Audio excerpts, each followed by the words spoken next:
ومن أعرض عن ذكري فإن له معيشة ضنكا ونحشره يوم القيامة أعمى. اور ہر کسا کے دیم تاب داد چمنی وحیا گوڑا بے شک کیا یہ زندگی تنگ بھی وما یہ مچ کنے قیامت روچا کوری حالتا. یہ آیت تہا وعید و بیم ہست ہما مقلدین ان واسطہ کہ آئیں قرآن و حدیث پاک ویلی الکتگا وچا آئیں دلیل زیرگا بدعت گشاں. ہنچو کہ مفتی رشید احمد گشتک کے اہل بدعت فقہ حنفی کو چھوڑ کر قرآن و حدیث سے استدلال کرتے ہیں.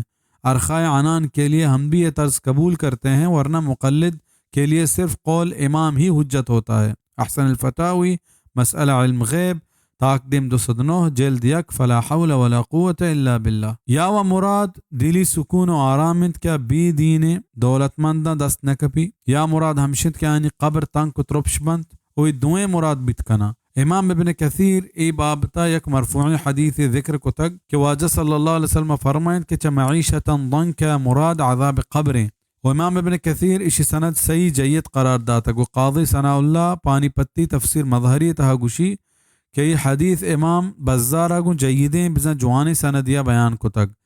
و امام حاکم مستدرک تہا آورتا گو صحیح گوشتک. و امام ذہبی گوشید کے مسلم شرط سرائیں کتاب التفسیر.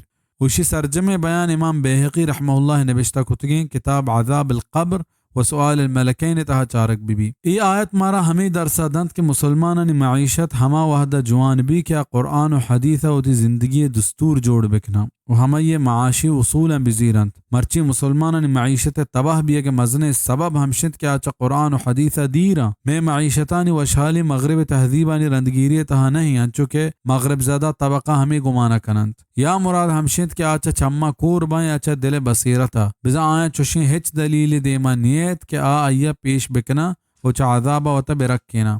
یا مراد دوئینا تفسیر ابن کثیر.